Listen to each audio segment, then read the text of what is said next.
नमस्कार माते. मी तुम्हाला याआधी कुठेतरी पाहिले आहे.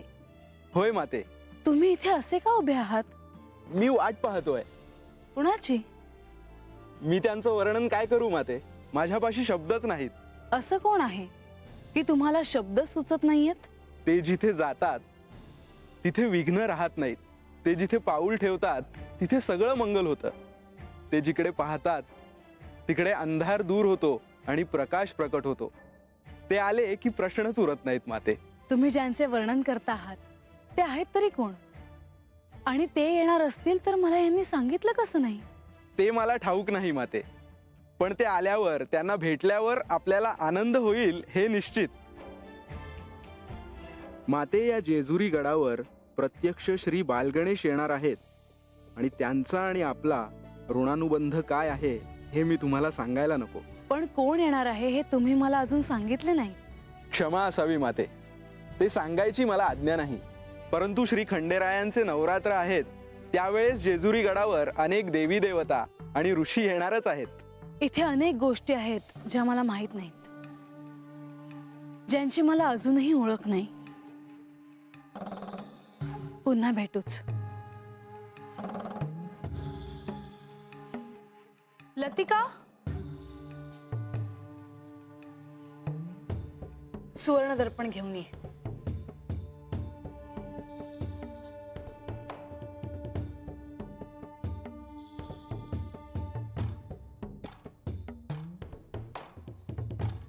म्हाळसा, म्हाळसा, देव गडावरच आहेत, मग सुवर्ण दर्पणाची काय आवश्यकता? बरं, तू बोल, मी येते.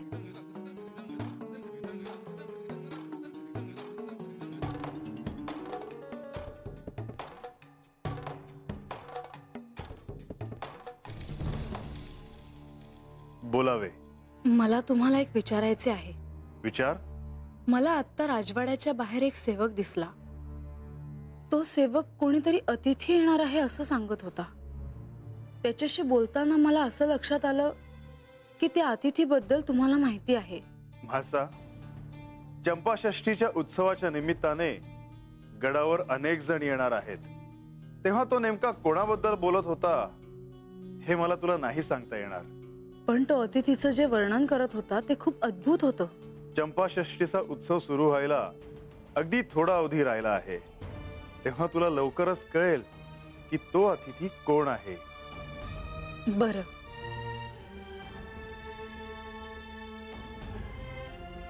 का कोण जाणे. तो अतिथी कोण आहे हे ठाऊक नसलं तरी मला त्याला भेटायची इच्छा का होतीये.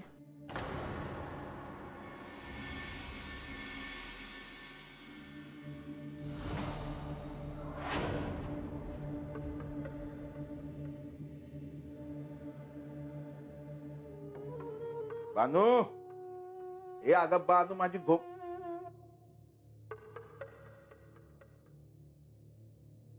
झोपली वाटत.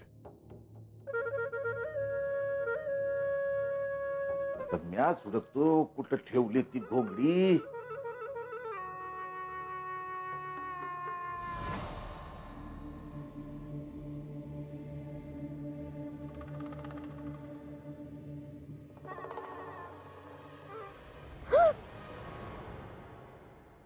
बानू,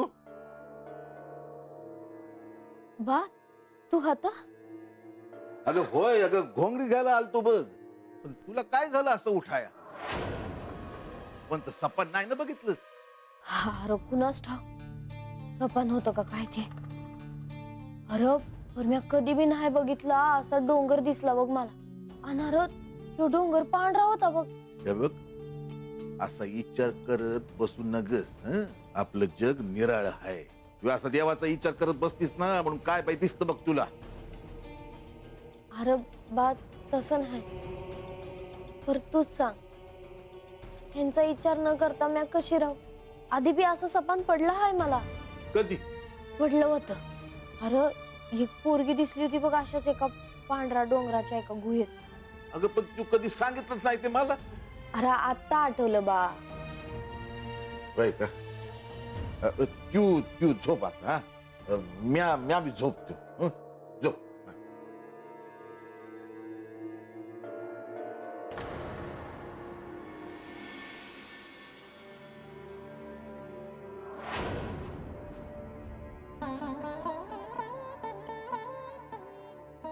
तुम्ही माझे आराध्य आहात. तुम्हीच माझे पती आहात. सगळे भक्त तुमच्याकडे तारणहार म्हणून पाहतात. तुम्ही सगळ्यांची संकट दूर करता, सगळ्यांची दुःख दूर करून सगळ्यांना सुख देता. पण आज जेव्हा मला माझ्या अस्वस्थतेचं कारण कळत नाहीये, तेव्हा तुम्हीही काहीच सांगत नाही आहात. पण ही अस्वस्थता नेहमीसारखी नाहीये. मी याआधी देखील अस्वस्थ झाले होते, पण आज मनात वेगळीच भावना दाटून आली आहे. मनात काहूल माजलं आहे. आज पहिल्यांदा मला अपूर्ण झाल्यासारखं वाटतंय. तुम्ही माझ्यासोबत असावं असं मला वाटतंय.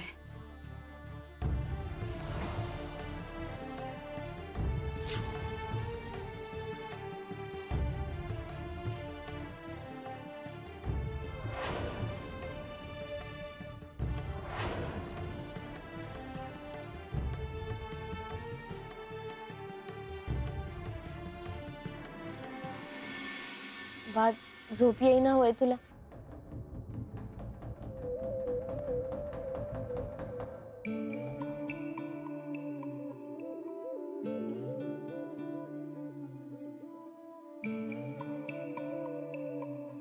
अनु, तुला एक सांगू का?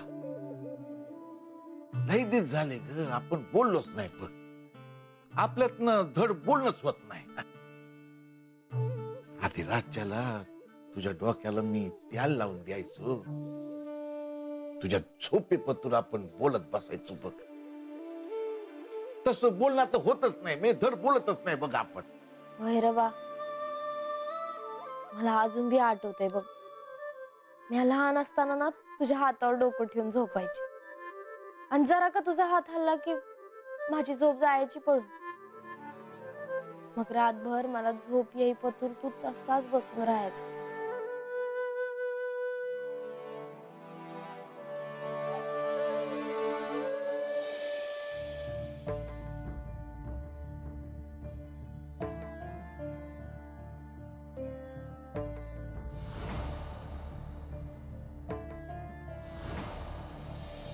बघता बघता लहानाची मोठी झालीस ती हो.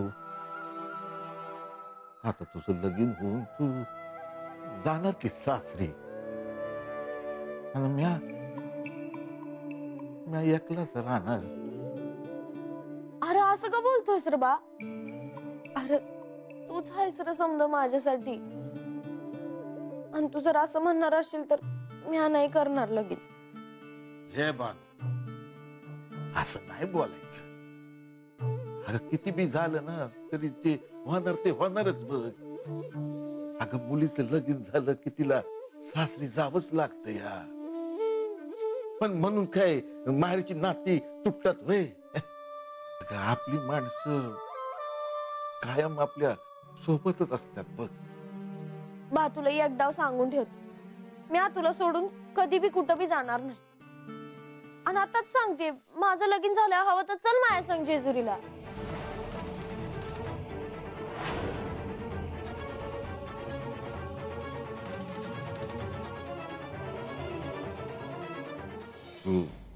ती झोप आता. हं? लय रात झाली. झोप.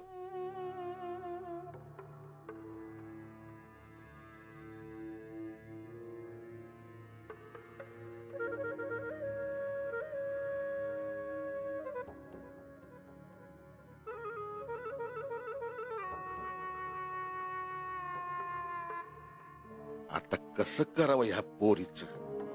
काय बी केलं तरी हिच्या मनातून खंडोबाचा विचार जातच नाही. पोरी अगं तुझं त्यांच्यावर प्रेम हाय मला हाय ठाव. अगं पर त्यांनी नाही लगीन केलं तुझ्याशी तर. हे पोरी समद्याचा नीट विचार कर. नीट विचार कर.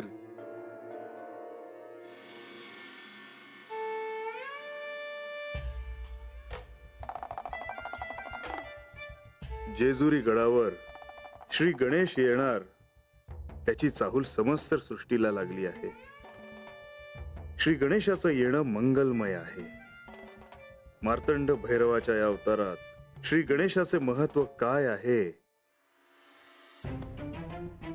बानू आणि म्हासा दोघींनाही श्री गणेशाच्या आगमनाची चाहूल लागली आहे, पण त्यांना त्याचा अर्थ कळत नाही. बानू, श्री गणेशाबरोबर तुझेही ऋणानुबंध आहेतच की. कैलासात पार्वती सोबत तुझाही सहवास त्याला अतिशय प्रिय असायचा.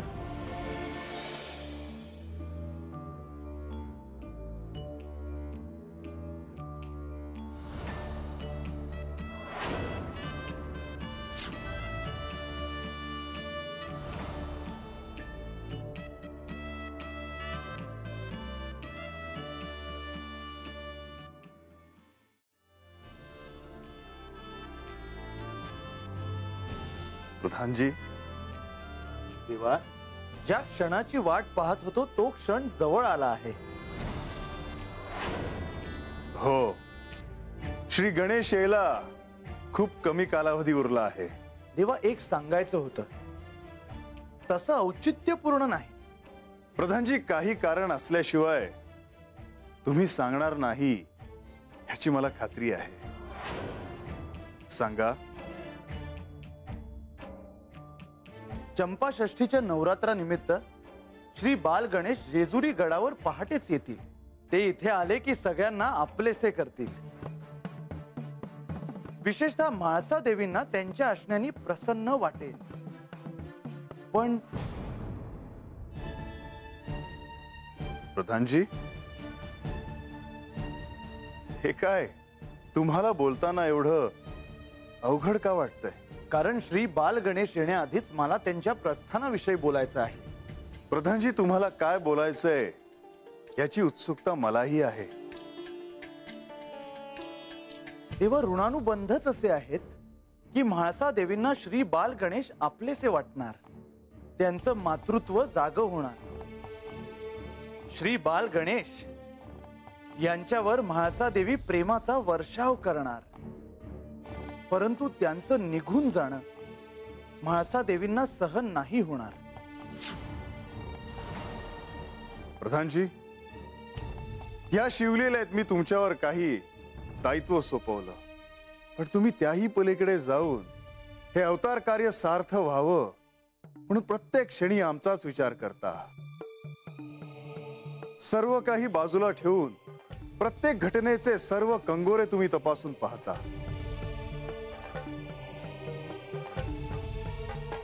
प्रधानजी, तुम्ही धन्य आहात. तुम्ही नसता तर माझे काय झाले असते? देवा, देवत्व बाजूला ठेवून मनुष्य रूपात मनुष्याचे सुख दुःख समजून घेताना त्यांचे दुःख कसं दूर करता येईल हाच विचार तुम्हीही करता. म्हणून मला सांगावंसं वाटतं की तुम्हाला म्हाळसा देवींना अधिक जपावं लागेल.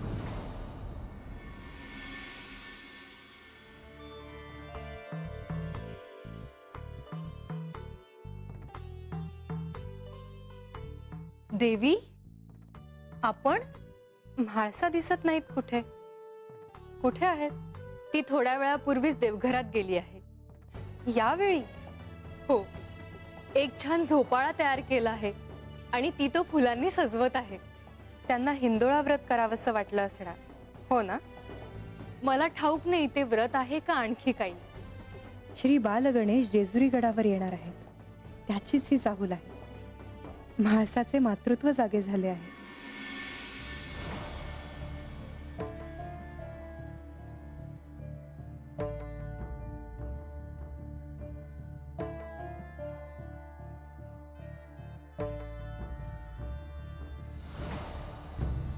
म्हाळसा आज हिंदोळा व्रत तर करत नाही ना?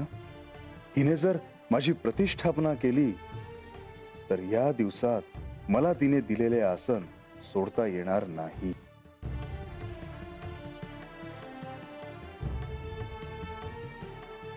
म्हाळसा,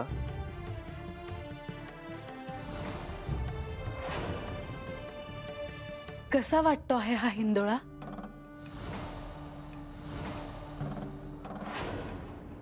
म्हासा, तू तयार केला आहेस हा हिंदोळा. त्याचे शब्दात नाही वर्णन करता येणार. पण म्हासा, आज तुला हा हिंदोळा का करावासा वाटला? माहित नाही, पण नेवासेत माझं मन रमण्यासाठी मी फुलं तोडायचे आणि त्या फुलाने देवघरातली पिंड सजवायचे. पण आज अचानक माझ्या हातून हा हिंदोळा कसा झाला हे माझं मलाच नाही कळलं.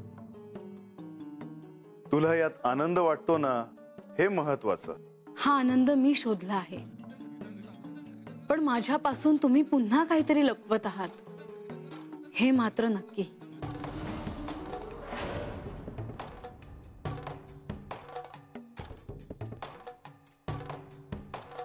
म्हासा,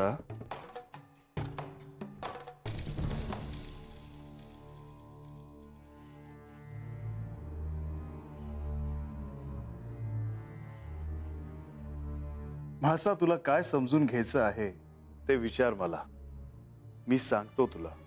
गतवर्षी मणिमल्ल या दैत्यांचा तुम्ही वध केलात. त्या युद्धाच्या विजयाचे स्मरण म्हणून चंपाषष्ठीचे नवरात्र साजरे होणार आहेत. याबद्दल तुम्ही मला आधी कधी सांगितले नाही. म्हासा, पृथ्वीवर जेव्हा अधर्माचं राज्य होतं तेव्हा धर्माचं राज्य प्रस्थापित करणे हे माझे दायित्व ठरते. मणिमल्लांच्या बाबतीतही तेच झालं. तिन्ही लोकात त्यांचं स्वामित्व होतं. ब्रह्मदेवांकडून मिळालेल्या वरदानामुळे ते उन्मत्त झाले आणि त्यांनी सज्जनांवर अत्याचार करायला सुरुवात केली.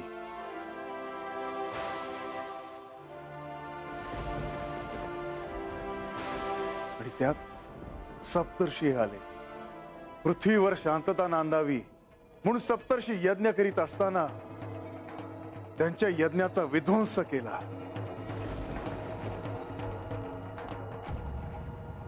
मणिमल्लांनी सप्तर्षी आणि त्यांच्या कुटुंबियांची विटंबना केली.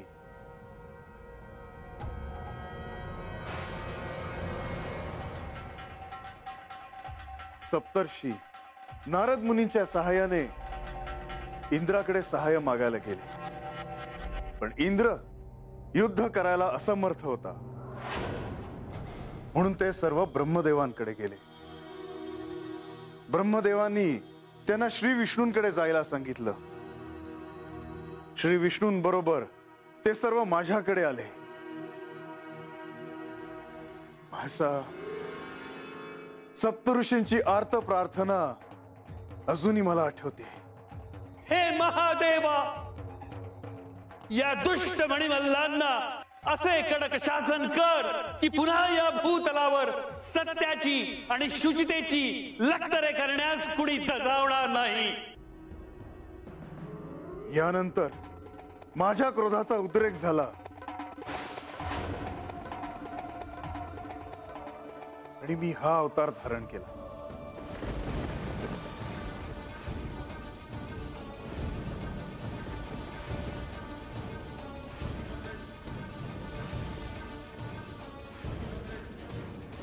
त्या युद्धात तुमच्या सोबत आणखीन कोण कोण होतं? या युद्धात सर्व देव, देवी, देवता, चेतना, शक्ती, कार्तिकेय, वीरभद्र आणि श्री गणेश देखील होते. आणि मणिमल्लाला मी युद्धात शासन केले.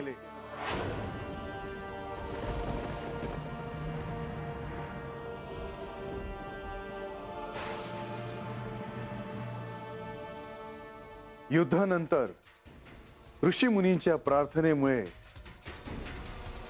मी जेजुरीत प्रस्थापित झालो.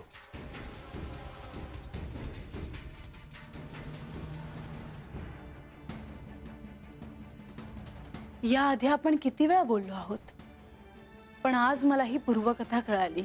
म्हासा, ह्या चंपाषष्ठीच्या नवरात्रात तुला अशा अनेक गोष्टींची ओळख होईल.